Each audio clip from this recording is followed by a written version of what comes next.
amis, ici Olivier et aujourd'hui je vous présente Comic Bento, une boîte où on peut s'abonner et on reçoit à chaque mois des bandes dessinées. Dans un premier temps, je voudrais m'excuser parce que j'ai essayé d'enlever l'étiquette de l'envoi postal et ça l'a un petit peu endommagé la boîte. Normalement, elle est toute belle et toute uniforme.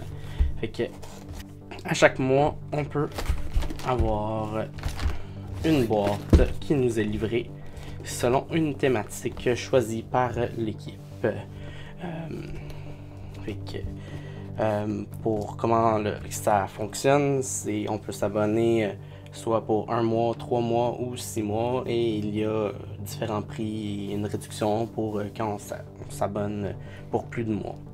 La thématique du mois de février était Amped, une thématique à saveur musicale. Fait que on va découvrir. Dans un premier temps, j'ai pré-déballé pour éviter de devoir utiliser des ciseaux et devoir faire trop de manipulations pour ce unboxing.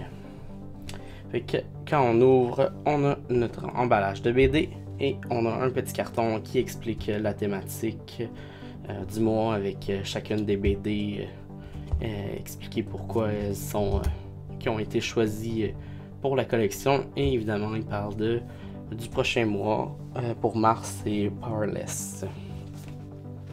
Fait que dans notre ensemble du mois de février, on a 4 BD à saveur musicale. On a Edge of Spider-Verse qui fait partie de l'event qu'il y avait eu il n'y a pas si longtemps chez Marvel pour Amazing Spider-Man, qui comprend les numéros 1 à 5 de Edge of Spider-Verse, qui met en vedette Spider-Gwen, qui est cette charmante jeune fille. Aussi, j'ai oublié de spécifier au début, chaque boîte, ils disent qu'il y a une valeur minimale de 60$. Fait que Edge of Spider-Man, il coûte 18$ canadiens. Fait que on a déjà le tiers du contenu qui nous est proposé. Par la suite, on a Death Sentence, que je ne connais vraiment pas, qui est par Titan Comics. Qui est d'une valeur de 17$ US, fait que peut-être 22-23$ canadiens. C'est par Montinero, ouais, et Darling, 2 artistes que je connais pas. Fait que quand c'est un service qui existe depuis l'été 2014 et j'ai décidé de prendre ma chance et d'essayer voir qu'est-ce que ça donnerait. Et la thématique musique m'inspirait. J'étais curieux de voir qu'est-ce que c'était. Cette BD-là, elle est de l'air assez crue sexuellement et quand même assez jolie. Bien hâte de découvrir. Par la suite, on a Put the Book Back on the Shelf à Bell & Sebastian Anthology, qui coûte 20$ US, 25$ à peu près.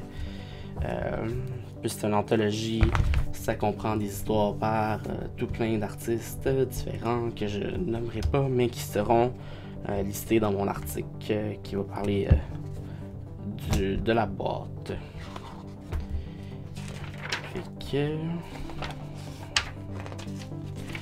Ici, puisque évidemment plus c'est une anthologie, on risque d'avoir plusieurs styles visuels. Déjà on peut voir gros changement avec les premières pages.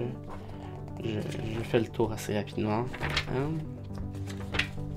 Ça c'est chez Image Comics.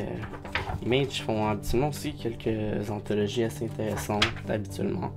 Fait que bien hâte de découvrir ceci.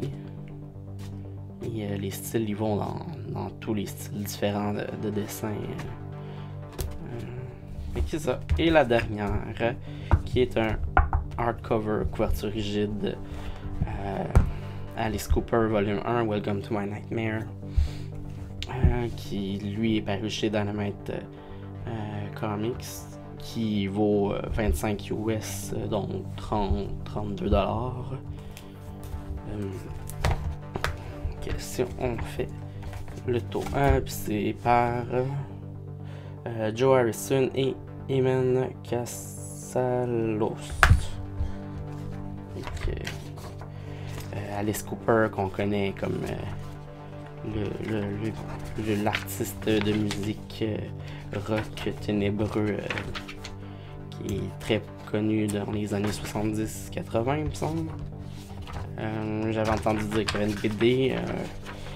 Je sais pas, il me semble que les commentaires que j'avais vus, c'était pas non plus excellent. Mais bon, je vais quand même donner sa chance et découvrir. Fait que on a vraiment une ambiance assez sombre, quand même assez colorée pour une BD de musique. Et à la fin, un look assez BD années 70-80, avec les couleurs et le style de dessin. Fait que pour une valeur de 60$ et plus, on dépasse grandement la valeur. On est au moins pour, je dirais, 80-90$. Est-ce que ça vaut la peine? Ben, ça dépend si vous aimez recevoir des BD aléatoires sans trop savoir ce que vous avez acheté. Ça se peut que vous tombiez sur quelque chose que vous possédez déjà. C'est le risque avec ces boîtes d'abonnement qu'on a, parce qu'il y en a tout plein d'autres, comme les Nordblock et ainsi de suite. Fait que c'est sûr que pour le prix canadien, qui est à peu près 27$, plus le shipping, plus le transport, c'est sûr que ça revient cher. L'économie, qu'on peut dire, est peut-être pas au rendez-vous pour un consommateur canadien. Mais c'est quand même plaisant d'avoir une thématique par mois et de pouvoir découvrir des affaires qu'on connaît pas vraiment. Surtout peut-être des recueils un petit peu plus moins mainstream, là, plus underground. Fait que pour ma part, je trouve Comic Bento c'est assez intéressant. C'est juste, comme je disais, le prix est pour nous, chers Canadiens, dont le dollar est très faible en ce moment. Fait que je pense que ça fait le tour. Et si vous êtes intéressé, il va sûrement y avoir un bouton quelconque pour aller faire un achat. Fait que c'était Olivier et on se revoit pour un prochain unboxing.